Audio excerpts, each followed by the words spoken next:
And okay, so this is, uh, I guess my first podcast episode for World Cinema History 1. In this topic, I'll be talking about 1920s horror movies and German Expressionism. And I am accompanied by Viggo. And tell us, Viggo, what is your occupation? What's new? I am a student and aspiring filmmaker at College of DuPage, and that is basically all I do every day. That sounds great. I know this sounds like a script, but I'm just just improvising. So I hope that doesn't impact my grade that much. Improvisation is the best form of speaking, in my opinion. That is true. It makes it sound more authentic. All right. So, me myself, like I said, my name is Juan Tapia. I am a sophomore at Columbia College Chicago, majoring in film directing. And the reason I decided to invite Viggo is since he's also an aspiring filmmaker and director, I thought that it would be interesting to talk about kind of like the roots of horror, since technically like the silent era horror films are kind of like the foundation as to what like horror is today. And so I thought that, why not talk about like, 3 popular ones and give our thoughts about it, Right? Here you go. Yes, and I absolutely love horror. Okay. So with that out of the way, I guess we'll start. So, Viggo, tell me, what do you think, or how would you define the horror genre? The horror genre. Well, me personally, I would say the horror genre is just this very wide spectrum of film that basically has the main goal of showing off really creepy imagery and then just also embedding the fear that all humans have in their psyche. That's a very wise definition. That's actually something I didn't really think about. My own definition of horror is just like if it gives you goosebumps or if you feel creeped out and your heart rate goes up like above than usual, then that's horror right there. But it could apply to a lot of things too, so it's not a good definition. But I will tell you that from the Oxford reference, their definition of a horror film is, and I quote, a large and heterogeneous group of films that, via the representation of disturbing and dark subject matter, seek to elicit responses of fear, terror, disgust, shock, suspense, and, of course, horror from their viewers, end quote. What do you think of that definition? I would say that Oxford hit the nail on that one.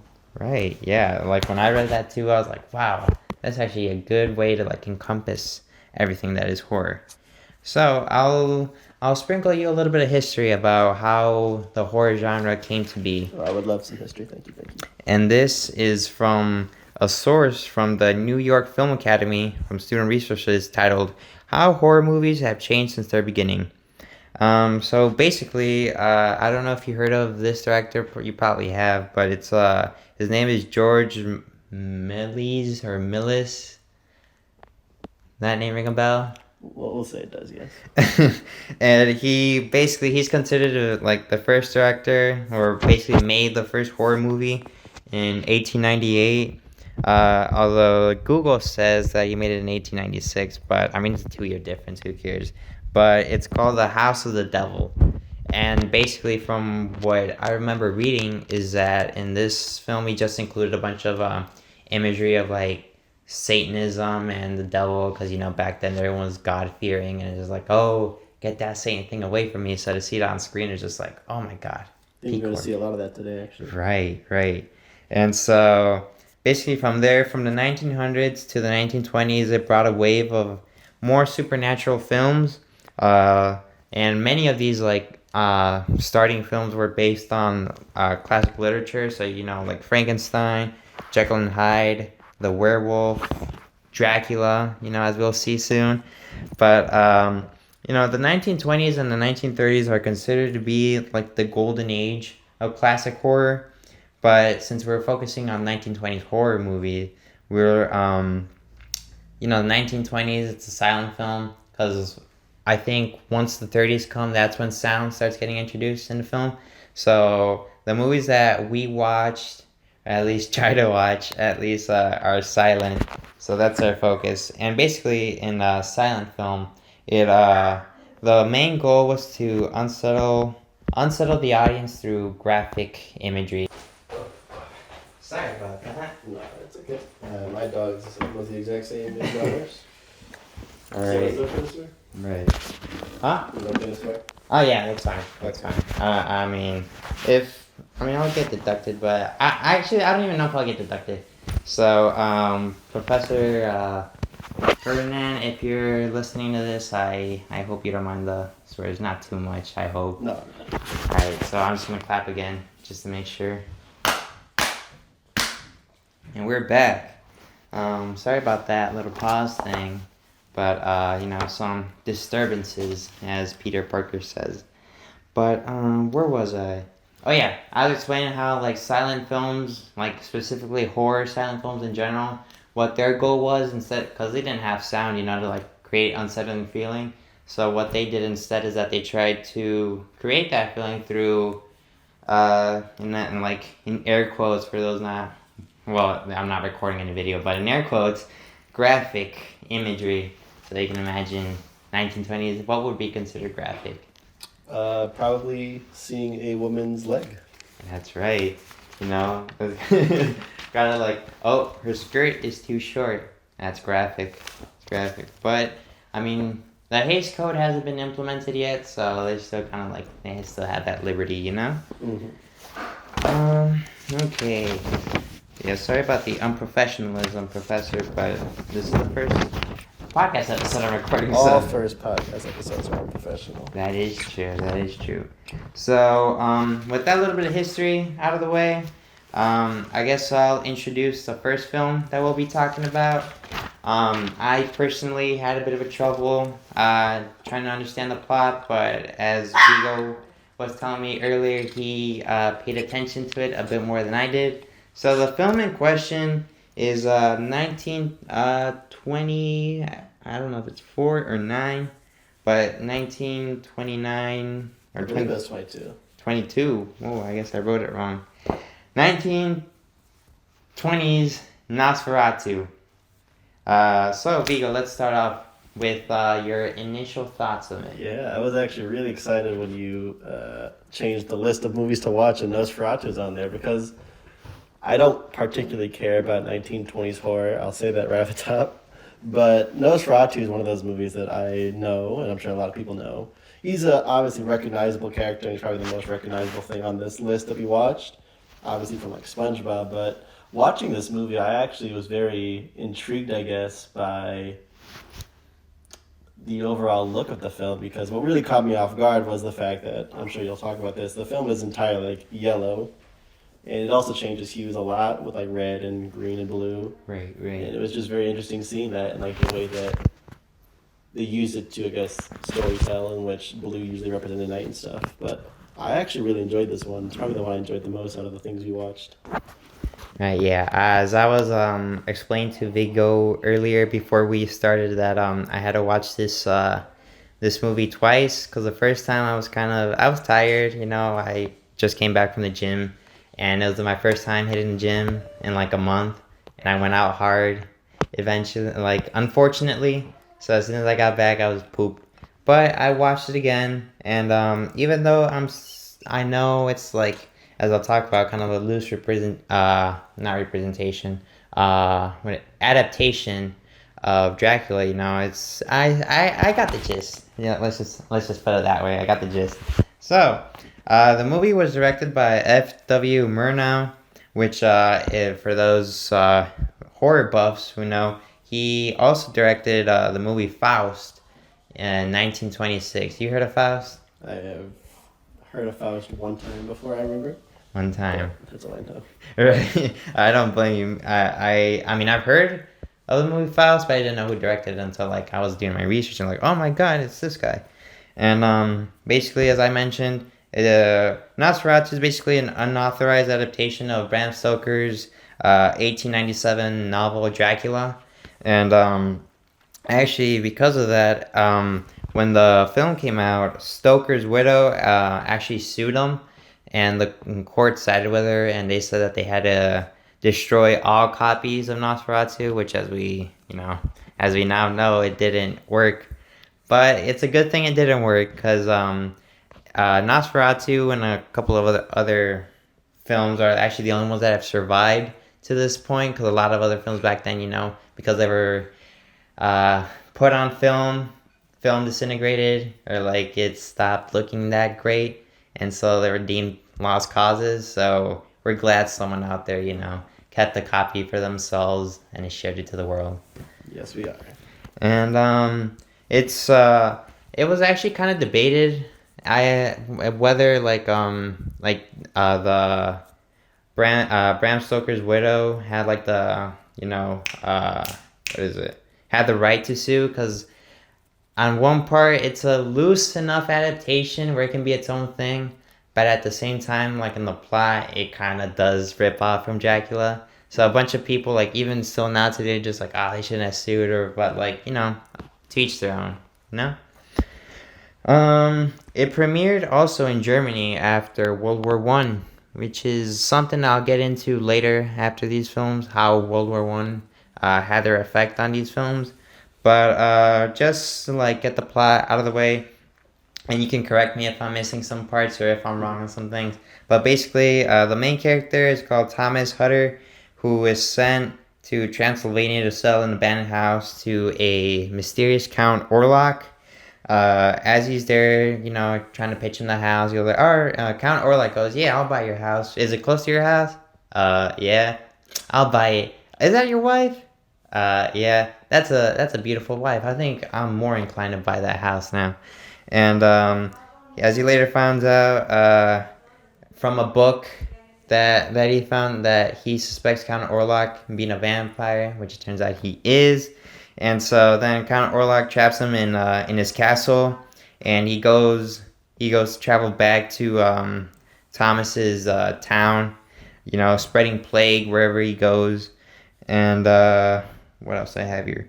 Basically, from what I remember, Thomas's wife finds out that you can kill a vampire if like the gaze of an innocent woman catches his attention.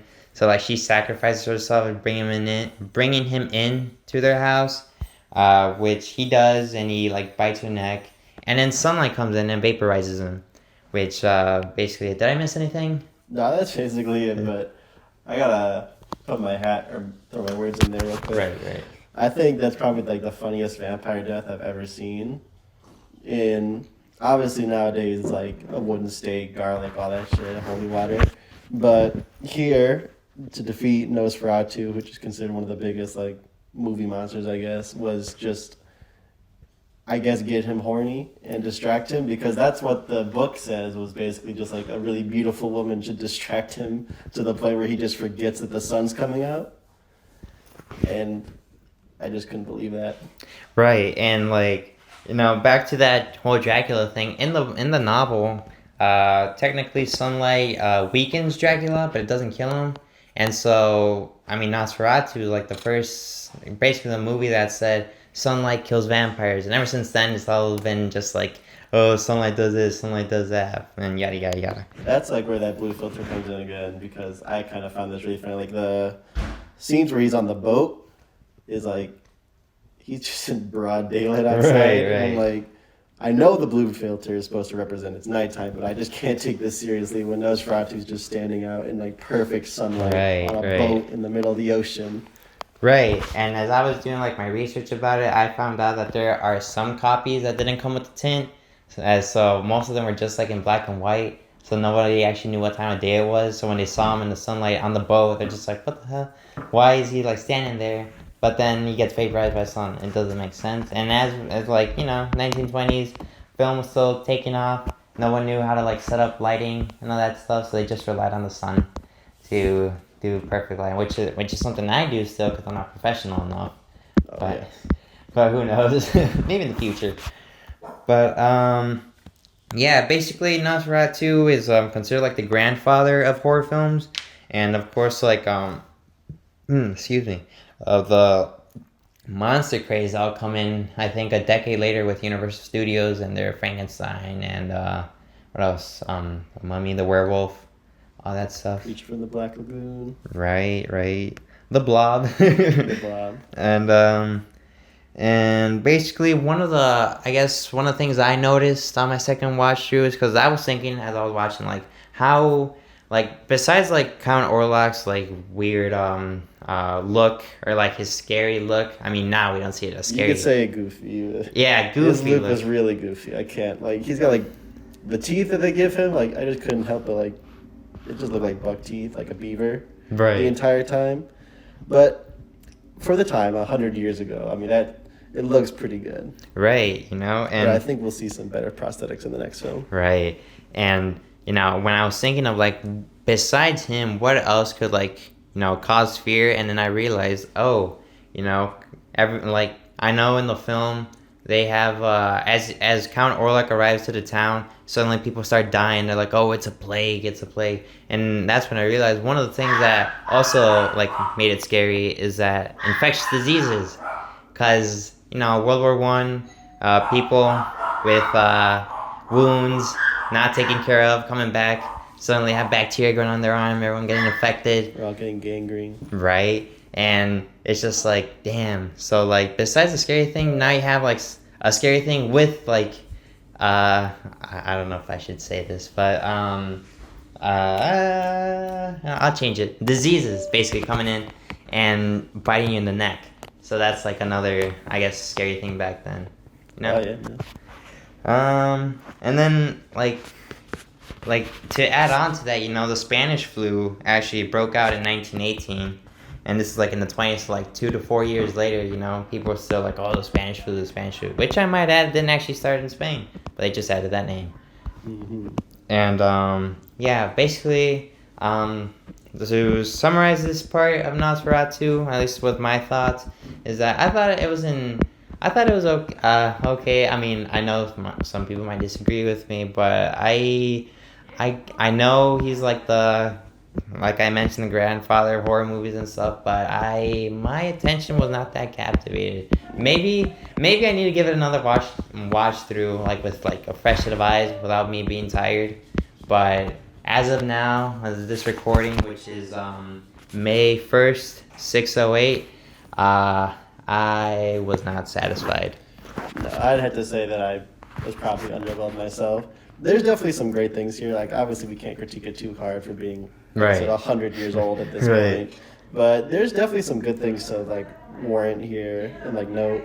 Specifically, like something I wanted to throw in there is that I really like the way that these shadows. Obviously, there's the really famous scene of Nosferatu going up the stairs, and like shots like that. I think like for the time, I'm like this is really cool.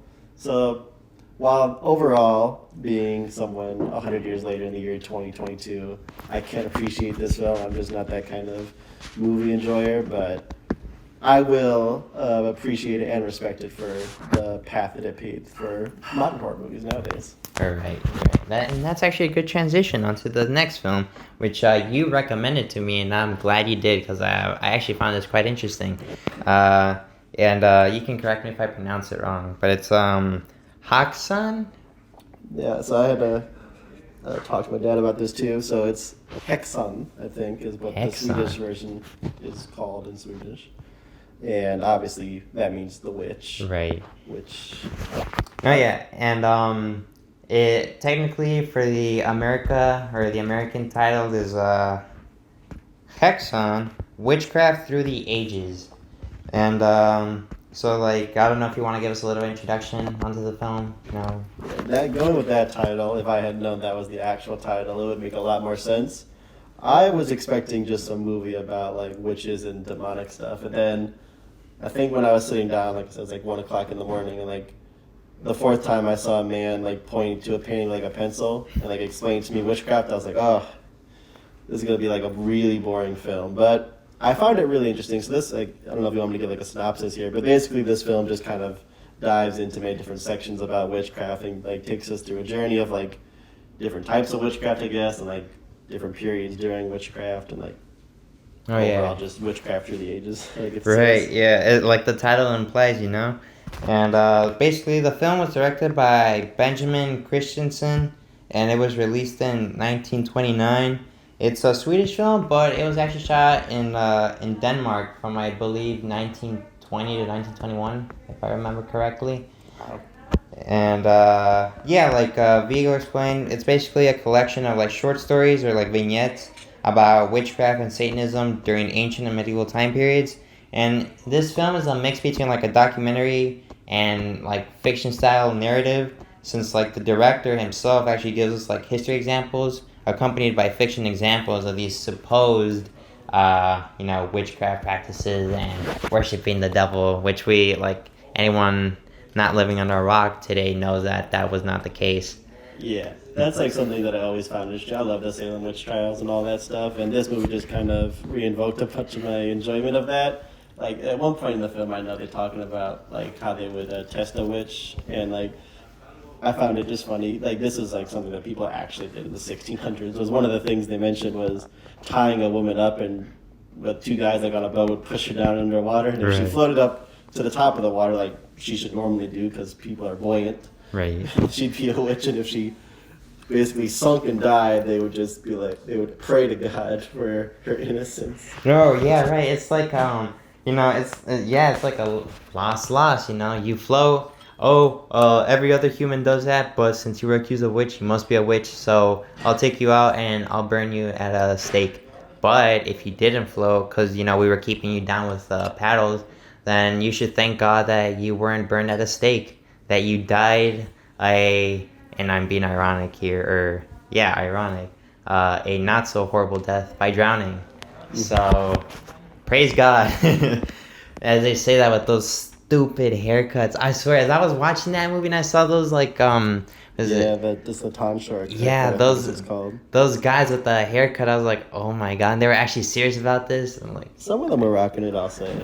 yeah, that was true. There was this one guy that I thought, man, you pull it off with the face and everything. You pull it off. If you want to talk about looks really quickly, I want to talk about just a line that I saw today that was really funny. Was I think about a little over like halfway through the movie, they say it was dangerous to be old and ugly as Right. a woman during this time, which I found just morbidly ironic in the sense that I would say that most people look ugly when they get older because that's what aging Right. does to a person. And then on that same line too, they also added, but it's also dangerous to look young and beautiful.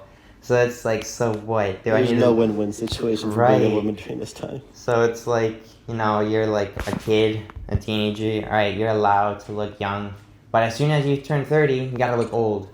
Because people back then didn't live that long either. So it's like, if I remember like in my middle school, people would say, or I think I remember reading that old was considered like 50s at most 50s during that time. Mhm. And now look at us, the country 70 because of obesity. But who knows? I'm sorry, I got off topic there. But basically, like in something interesting that I found when I was researching this is that once it came out in Sweden, it received high praise, but once it went to like Western Europe and the U.S., it was heavily censored because of supposed graphic depictions of torture, nudity, and sexual perversion, which I rewatched the film yesterday, and considering now to back then, the torture wasn't that excessive, I think. No. And I don't even remember seeing any nudity. I don't remember. Or maybe Some of the women I think are naked, but I think like maybe like the witches at one point quite literally like, kiss Satan's ass. right. Right, yeah. So it's like, nudity now compared to like nudity then, it's like, you just don't see it as nudity anymore.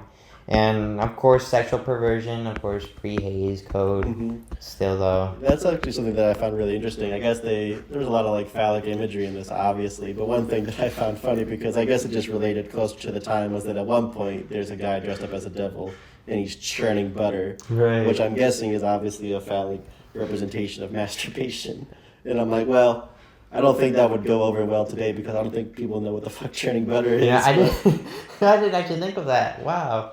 Now that I look back on that scene, yeah, It was really ridiculous. yeah, and the way, and like I remember his face too. He was just like, yeah, yeah, yeah, and I'm like, damn, he's really excited about it. That's like probably one of the big praises I had to give this movie. If you want to really quickly talk about that, was the, I'll say, prosthetics and makeup here were quite phenomenal. Honestly, I think this movie also came out in the year 2022, the same year as Nosferatu.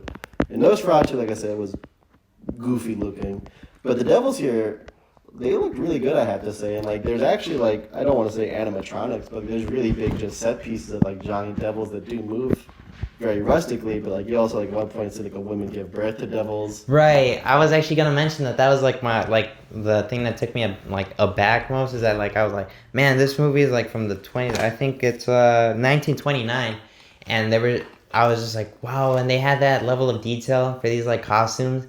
Like I put myself in those people's shoes back then of like seeing like actual like realistic devils coming out of that old woman. I'm like, damn, I would have been scared too myself, to be honest. Yeah, that's like Hexon probably. While I enjoyed and was more intrigued with Nosferatu just for the notoriety it has in the horror world, I have to say that Hexon probably impressed me more visually speaking, and I guess more just like the actual production that went into it. Because on a technical standpoint, this film is like really breathtaking. There's a scene like where you actually see the witches like flying over the town, Right. and I'm like, holy shit, that looks really good for this time. And like even at one point, they actually like play with time reversal, and they were really smart with it. Like there's a old woman who like just wakes up and there's a bunch of coins surrounding her, and then all the coins get sucked up, which looks funny, but I'm like, it's very smart that they thought like, you know what, let's just reverse the footage for this thing. Right. Right. And like even the old woman's like acting alongside of it in reverse, and I'm like, this is really impressive for something 100 years ago. Definitely. And no, yeah, like that scene of the witches, like, right now I'm taking an editing class, and yeah, it's pretty easy, on the computer and stuff. But when I think about it, or when everyone thinks about it, film reels, actual film footage, how could they, like, maybe it's like they put two like different film, like one on top of one another, and that's how they did it. But at the same time, I thought, how could they, like, make it look so perfect, and I thought, damn, that's pretty good for its time, at least. Oh, and for those of you curious to see like how the movie split up, it's split into 7 parts. Each one is like titled, I think, Hexon 1, Hexon 2, Hexon 3, etc.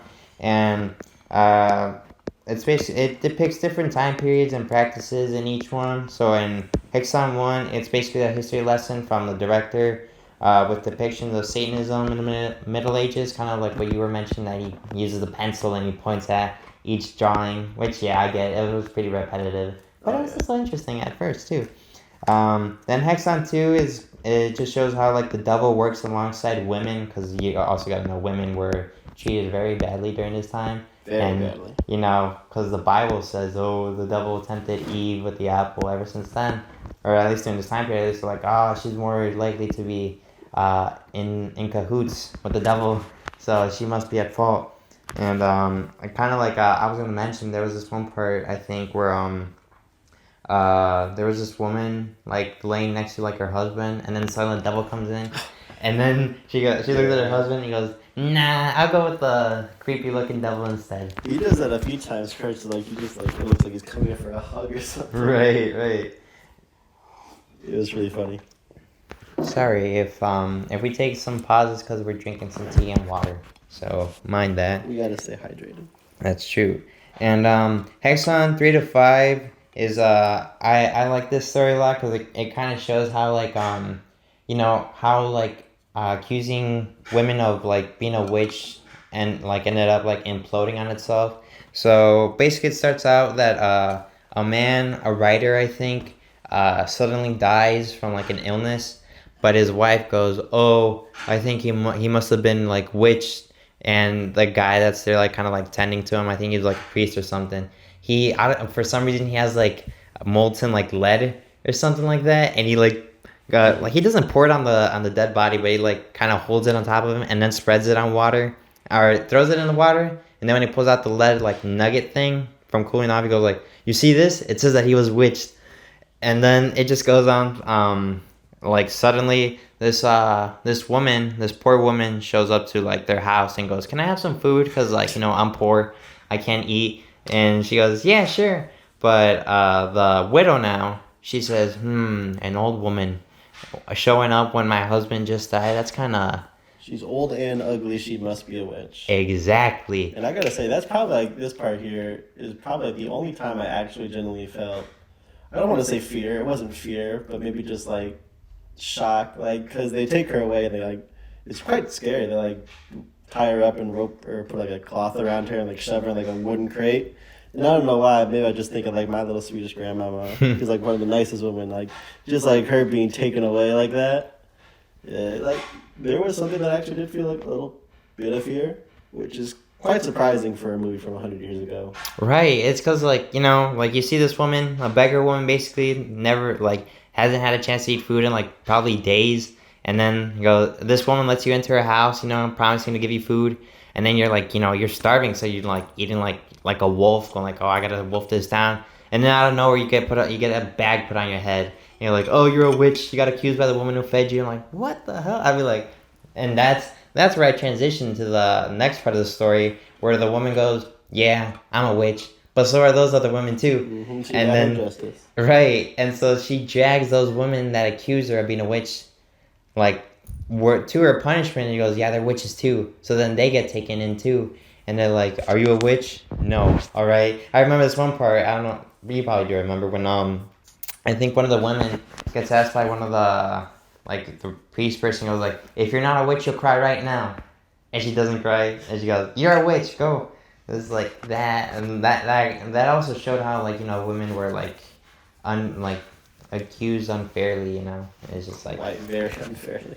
and it then leads to all of them just burning at the stake, which I forgot to mention, but like the old woman, and it was that part that we were mentioning how like they had full makeup and costumes, because because after like hours, probably days of torture, she goes, all right, fine, you know what, I am a witch. And you know how I am a witch? Because I gave birth to Satan's children. And then it shows like a small clip of her giving birth, but then not like these giant creatures show up out of her womb, which doesn't make sense, but it looked pretty cool. It did look very cool. And so I thought, damn, that's actually a good story.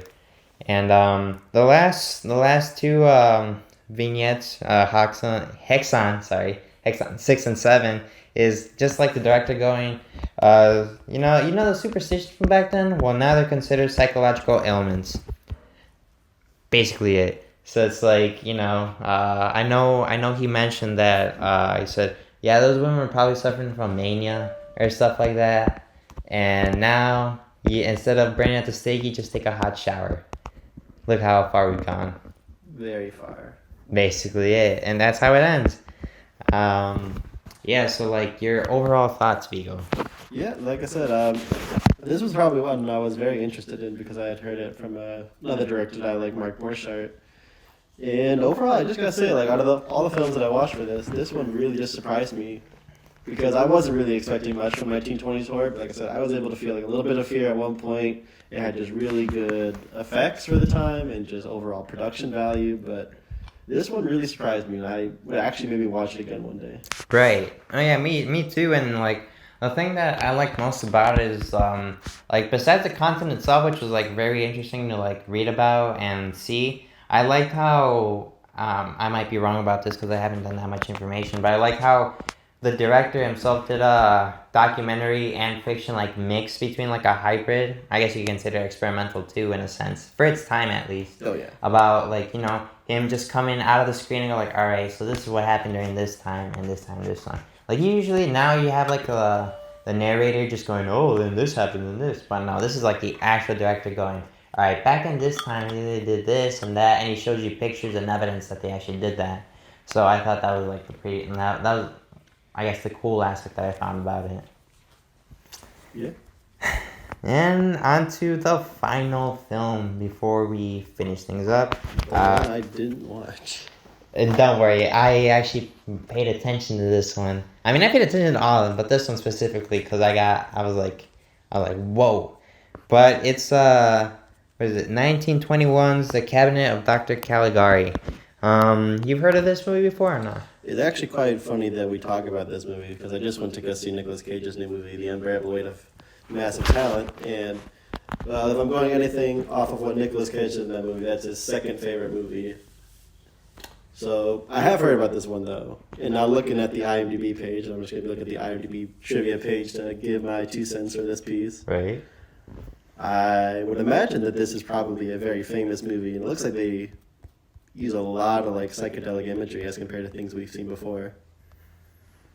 Well, I mean, now that I'm taken aback now that this is Nick Cage's second favorite movie, and I guess that says something, about the film. If it's Nick Cage's second favorite film, it says something. Don't you agree, Viggo? I would agree. All right. Basically, the movie released in 1921 in Germany, and it was directed by Robert Wein. I think that's how you say his last name.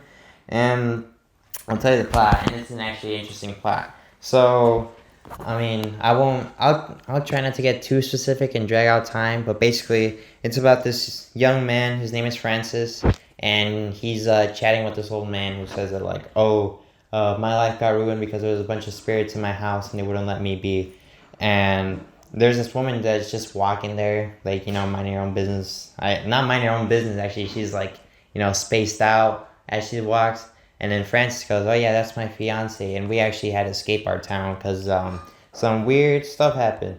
And the whole film is a flashback of Francis' depiction or recollection of these events that happened, which basically was that during this time in their little German town, a man that went by the name Dr. Caligari shows up during the fair going on, the local fair, and he applies for a permit, going on I have this special act that no one's seen before. But no one takes him seriously because he's a very short man and he looks kind of goofy. So they just make fun of him, but they're like, here, have your permit. And the guy that gives him the permit, I forgot his name, but he's like a secretary. The next day he shows up dead, and right now you're wondering why is he dead? Why is he dead? But then Dr. Caligari has his own tent set up in the fair, and my boy Francis is with his friend Alan, who are competing for the love of a woman named what's her face? I didn't write her name. Shoot, but a woman that's in the film, and this woman in the film is a woman that I mentioned earlier that was just spaced out walking around. So Francis and Alan go into this sideshow of Dr. Caligari, and it turns out that Dr. Caligari has a what do you call it? A somnambulist. A somnambulance. Yeah. And for those who don't know, it's just those people that walk when they're asleep, and they do funny things, and supposedly you're not supposed to wake them up when they're doing that. But the last time I remember reading, I think that was proven false. You can just wake them up and nothing happens. But it's a superstition. You should be able to ignore it, I'm pretty sure. Right. And Francis and Alan, they're watching this guy and this Dr. Caligari with his little somnambulist puppet thing, which for those that don't know, the guy that plays somnambulist is actually the German, what is it? I forgot his name. I don't want to say the general, but he's an officer in Casablanca. You remember that old guy? Oh, yeah. Yeah, he plays the somnambulist kind of guy. By the way, I don't know if I'm saying the word right, but I'm just going to... We'll assume you are. Yeah, we'll assume we are. I am, at least, sorry. And back on topic, Francis and Alan, they're watching it, and Dr. Caligari goes, ask him any question, and he'll answer it because he knows the truth, because he's sleepwalker, basically. And so Francis tells him, come on, let's go, this is getting kind of creepy. But then Alan goes, nah, I want to ask him a question. And out of all the questions that he asks him, he goes, when am I going to die? And the sleepwalker, which his name is I'm saying it in Spanish, but it's Cesare or Caesare because the name is Italian. So just Caesar, we'll call him Caesar. Caesar goes, oh, your life will soon come to an end because you'll die at dawn. And so then Alan, you know how those exaggerated reactions back then, he like faints and they had to take him out. I can picture right now. Right. And so, they walk, thinking, he was just like bluffing or something like that. But during the night, Alan gets murdered. Oh no. And we're just like, oh, well, who could it be? So Francis finds out his friend is dead. And he goes, wait a minute, the sleepwalker told him that he was going to die. So it must be the sleepwalker. So he gets this other doctor who is the father of the woman that I mentioned earlier. And they go spy on Dr. Caligari to make sure if he is the one who killed his friend. But during that whole night, he's there in his house, just chilling, sleeping, with his sleepwalker next to him. So they're like, it can't be him. And during that time, a man comes in, irrelevant man comes in, and he's about to murder this old woman. And they catch him and they take him to the police and they're like, you killed Alan and the secretary. And he goes, nah, that wasn't me. I was just trying to kill this woman, like to rob her, but I didn't kill those other two. And Francis collaborates, because he goes, oh, that's right, because we were spying on the guy that we thought that did it, but it wasn't him. So they're just like, all right, the irrelevant guy goes to jail. But as they later find out, because they spy on him the next night, and during that time, Dr. Caligari and his little sleepwalker dude are still there just chilling. But actually, the sleepwalker is about to capture the woman. And originally, he's going to kill her. But then I'm assuming he gets like infatuated or like in love with her. Because then he decides to kidnap her. And so the woman struggles, of course, trying to like free herself. And then she manages to free herself by getting the whole town's attention that she's being captured. And so suddenly the whole town is chasing after Caesar, the sleepwalker. And I don't know where he just drops dead. And that's it. And so that once they see that Caesar's out and not with Dr. Caligari, Francis and the doctor go, wait a minute, so who's that guy next to you? And then it turns out the thing that was next to Dr. Caligari was a puppet. And so Dr. Caligari runs away and Francis is chasing them, all across town. And then Dr. Caligari goes into an asylum. And Francis is thinking, oh my god, it's probably like an inmate or something like, crazy. But as he follows him inside and investigates, turns out that Dr. Caligari is actually the asylum director. And as he like snoops through his like library and stuff, he finds a journal where the director says that he read about this Italian legend about this famed doctor who could control sleepwalkers and have them do their bidding. So he goes, I'm gonna be that same Dr. Caligari. So they hand in this evidence to the police. And they strap up Dr. Caligari into, a straitjacket and they lock him up. And at first you're thinking, that's how it ends, happy ending, the murderers put away, the sleepwalkers dead. But false. We go back to Francis speaking to the old man. And he goes, yep, so that's my story. And then he stands up and he heads into the asylum. And it turns out that Caesar and the woman are actually patients there too. And then once he sees the actual Dr. Caligari, which is a normal man, Francis freaks the fuck out, and he starts attacking him. And it turns out that Francis is actually a patient himself, so he's the actual crazy one. And then the Dr. Caligari, the actual Dr. Caligari, he goes, damn, now I know why he's crazy. I'll know how to fix him now. And that's how it ends. Wow. With that plot twist right there. That sounds like a very interesting movie. It wasn't a very interesting movie, though. I mean, all silent films that at one point, you stop like focusing because you don't have the sound, except the score, which I forgot to add that like the scores for the previous two movies were pretty good. Yeah, that's actually something that I did right with Nosferatu. That obviously with the lack of sound or dialogue, that the sound has to actually play a really big part in the storytelling. And I think I saw that throughout all these films. And I feel like that's obviously carried out through now most of today with films that we see, but it was really interesting seeing like it is very simple orchestral pieces, but still very interesting to see like how much like music has played a part in film ever since the beginning, honestly. Right. And especially for this film, I like during the like when Caesar was doing the murders, I could actually feel like the tense. I felt at least intense myself when like he was slowly approaching, and then was like his dead look in his eyes. He just kills people in this, and like, damn, that actually kind of scared me a bit.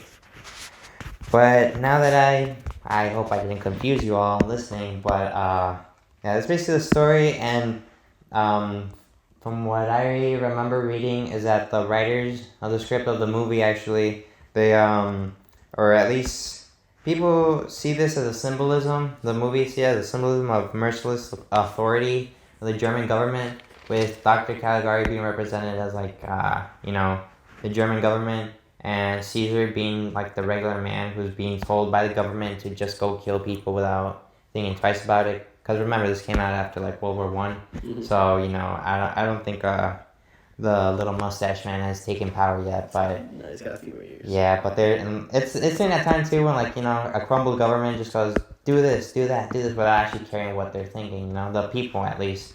So that's a good representation of the film, and overall, I just thought that it was a very nice film for the time, at least for 1921, and as I'll soon explain later, how like the history actually adds to like the horror. It I overall it's a pretty good job, and I understand now why Nick Cage has as his second favorite film. Me too.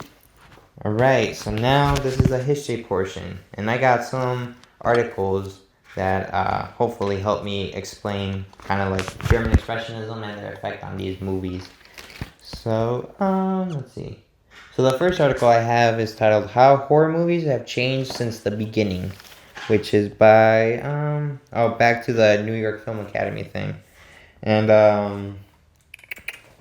yeah. So as I mentioned, 1920s, 30s, the what is it, the golden age of cinema. But we also have to remember in this next article titled "Horror Movies Are Shared Nightmares by the Horror Film History."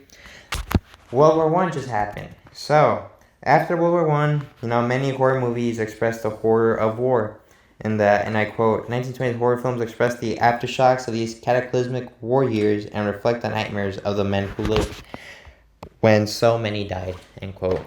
And just like a small I don't want to say small because it sounds insensitive, but of the 60 million who fought, over 9 million were killed, and approximately like 6,000 people died per day. So I kind of understand the morbidness of the thing. I just said morb. Yeah, I refrained from making a Morbius joke throughout this entire thing, considering that 100 years later we actually also got another vampire movie. So, have we really left the golden age of cinema? You're right. And Romanesque. for those who don't know, it sold 1 more billion tickets. But, soon to be beat by El Muerto. You're right. Which is, we could probably do a whole other podcast episode on that too, if we decide to make one, but who knows? And yeah, basically, it's also important to keep in mind that World War One was also like the first war to actually be documented on film. So a lot of people actually got to see what was actually going on instead of like the recollections on like the survivors. They actually got to see how like people were, breathing in mustard gas and being shot, impaled, crushed by tanks. And now that's something I can just see on my TikTok For You page when I open up the app each morning. Yep. You just see it everywhere. And because of like there was this quote from the article that I actually liked. It says, and I quote, "The Great War reinvented the visual language of horror for a newly traumatized world," end quote. And that's why in the Cabin of Dr. Caligari, and I'd say even Nosferatu, the landscapes are destroyed, are very distorted. Mm-hmm. And disease and warfare is also prominent, and death is basically seen everywhere. And characters struggle to differentiate what's real or an illusion, as you can see throughout the film. Like in Nosferatu, you don't know if he's actually like or at least the characters don't know if he's a vampire or not, but as you clearly see, he is, which isn't part of reality. Very obviously a vampire. Right? And here in Dr. Caligari, that plot twist, now you don't know which is real and which is false, and which is like fantasy, And of course in Hexon, it does a little bit of both. And then German Expressionism and silent horror. Basically, the German government banned foreign films during World War One, which allowed for more German directors and creatives to make their films more creative. Now that they didn't have Hollywood shoving down their movies down their throat, they can actually since they're like the losers of the war, they're internalizing all this the loss of war, people dying, all for nothing, and just like, man, this world sucks. So the style was heavily influenced by the Expressionist movement in German fine arts, as they believe the movie sets, which is why in their movie sets, should represent an artificial reality, distorted landscapes reflecting the interior state of the characters or the emotional themes of the story rather than natural locations. Which, I mean, Nosferatu was actually recorded in a castle, but still, I mean, the castle itself was pretty, like, looming over the world. It's actually something that I read afterwards. Was like most of like those sets are something that you can actually go visit now. Like they are basically unchanged even 100 years later. Right. And I know in the cabinet of Dr. Caligari, like you can see pictures of the film, like all the fair looks very distorted too, and then like the streets and the buildings are also like very like crooked or like zigzaggy and all that stuff, and it adds to that like back to that distorted vision that they wanted to express these creatives. But then after, as like the 20s were going by, they started moving towards realism. So like the rest of Europe was also moving into like real war settings, and of course Hollywood films were coming back. And since Hollywood, the California using natural locations, they're just like filming on location is a new thing. But as like color wasn't good in natural lighting.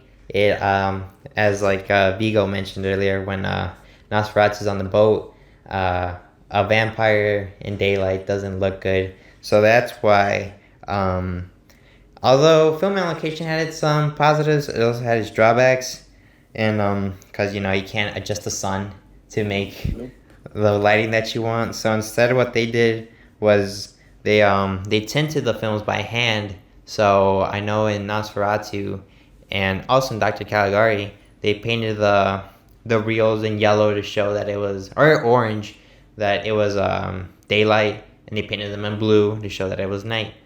And I mean, there was still shooting at night, but it was very difficult. And the film at the time too was very low contrast, so it wouldn't look that good either. So that's what they decided to do instead. Sorry, I'm talking a lot. My throat is drying up. And yeah, basically, as that was going on, moving more towards realism, the 30s came around. And with the 30s comes the death of silent horror and the birth of talkies, which is basically just like movies with actual sound. And so, Some might consider that to be the better form of movie. Oh, yeah, definitely. But it's important to consider that, like, the start of films was just silent. So, like, by 1927, most films, like, most audiences could understand what the silent films were saying. Because, like, silent film, you have some kind of a title card showing what they're saying. But then there's other parts where you just see them, like, moving, gesturing. Yeah, that was the weird part. Was like, there's just some point, like you're saying, like, where they are, like, actually, you can see the speaking words, like, it just never cuts to the text box. I'm like, oh, well, I guess I was in the dark on that one. Right. And it's like, the audience got so used to that they didn't just, like, make out their own definition or, like, their own thoughts on what they were saying. That's how they work. But then sound came. And so with that, they, let's see. Yeah, by that, they took out silent horror and they introduced like the sound horror. But overall, like the filmmakers and audiences, and I quote, filmmakers and audiences alike were now well versed in the language of cinema. They were able to piece together meaning and response from sometimes quite abstract imagery and symbolism.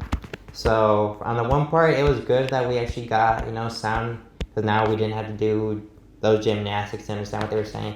But at the same time, I personally feel like you lost a little bit of imagination with that too, because now you can't imagine what they're saying and be creative about it. But I mean, I just had to make a silent film myself this semester, and I gotta say it is very challenging. It's a lot different to make a silent film like that, and it definitely comes with its own benefits, I feel. And so I think it's really easy for many people to just diss on silent films, because who doesn't like just hearing films? But yeah, you're right. I feel like we definitely lost a bit of the creative aspect of film when we are given more information with dialogue. Right, and so I had a phrase in my mind, but I forgot what it was. It was well, I guess I'll use a cheap anime quote: "The law of equivalent exchange." You lost sound, but you lost imagination, but you got sound. So, Now we get to hear Jared Leto's beautiful voice. right. It's more than time. But although I gave you all like a history lesson as to what inspired German Expressionism, what actually is German Expressionism? Do you That's a know, good Viggo? question. I would imagine that it is the expression of German people's feelings put to film. Well, in this article by Studio Binder, which I have to say they're actually pretty useful when it comes to film. But in their article titled "What is German Expressionism in Film? Defining the Style," it's basically like characteristics, high angles, deep shadows, something called chiaroscuro lighting, which is kind of like, if I remember correctly, it's kind of like dark shadows, but like just enough lighting to kind of make out what's in it, and extreme camera tilting and impossible sets, kind of like what I mentioned earlier, like distorted sets and all that stuff. And they do mention both the Cabinet of Dr. Caligari and Nosferatu. For the Cabinet of Dr. Caligari, they say that it's, as I mentioned, based on writers' experiences of World War One and distrust with authority. And the filmmakers chose to deliberately distort reality in order to disorient the audience, to invoke a feeling of the time, rather than a truthful or realistic depiction. And as for Nosferatu, it's known for being visually effective and also grandfather of vampire movies. It actually even inspired Tim Burton, like his works and stuff like that, which kind of, I could definitely see that. yeah. And the last part, what is chiaroscuro? Just basically deep shadows and high contrast lighting. And yeah, that's it. So now you all know what German Expressionism is, and this is where we say our final thoughts. Viggo, your final thoughts on this whole thing? So yeah, I was very interested to do this overall because I love horror, like I said. And then when I saw the 1920s in front of it, I was like, oh. But after having sat down and watched these things, I got to say that I was just very overall impressed with these things. And like, it's easy to say these are bad films, and especially horror films, because it is goofy. But it gave me like a newfound respect for these things to like see what they were able to accomplish. Like I said, like the flying in Hexon, like, I don't even think I could do that now with Right. all the amazing computer technology skills that I have. And so it's just really impressive, and I think that all these films that we watched just really inspired me, honestly. Yeah, definitely. And I like that you mentioned how even now, I personally would still struggle to make something like that, like in Hexon, because you have green screens, but even then you can tell when it's a green screen and it doesn't look good. So if I were to able someday, I know people don't like shooting in film now, but if one day I get to have the opportunity to learn more about how to edit with actual film and shoot in film, I'd like to try that out. That's a big thing that I want to do eventually one day too. And and overall, I also appreciated watching these movies because it showed me how how horror evolved to what it is now. So you have the what is it, the excessive gore with it, but at the same time you also have those films that just make you give you that creepy vibe thing. And it's just kind of nice to see how it all started from these films, this selected few that we chose. Yeah. Anything you wanna part, like any shout outs or something like that? What are you working on or something like? Because I'm thinking of uploading this to YouTube too, so some people might listen to it too. All right. Well, yeah. If you ever want to check out any of my stuff, then that's at Lego Mega. It's Lego, like the Lego brand, and then Eggo like the waffle. But honestly, if there's anything I just want to shout out, it's my YouTube channel. But then also Robert Eggers as a director in The Northman. Go see that, because actually it's really interesting that I read an article recently that he's actually been wanting to remake Nosferatu for like a while now. And after seeing the Witch, which is something he did, and also The Northman last week, I think he would make it an absolutely amazing film, but it keeps getting shut down, sadly.